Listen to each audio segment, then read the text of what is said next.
আসসালামু আলাইকুম। হিন্দু এবং সুদখোরদের টাকা কি মসজিদের কাজে লাগানো যাবে? হিন্দুর টাকা লাগানো যাবে, সুদখোরেরটা লাগানো যাবে না। হিন্দু হলে টাকা হারাম হবে এ কথা নয়। কাবা ঘর নির্মাণ করা হয়েছে পৌত্তলিক হিন্দুদের টাকা দিয়ে।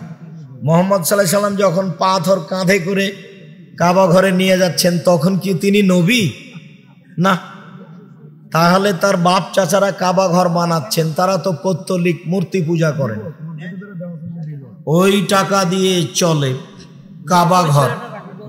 হিন্দুর টাকা দিয়ে আপনার মসজিদ চলে না, বানাবেন হিন্দুর টাকা দিয়ে ইফতার করবেন, সুদখোরের টাকা মসজিদে লাগাবেন না।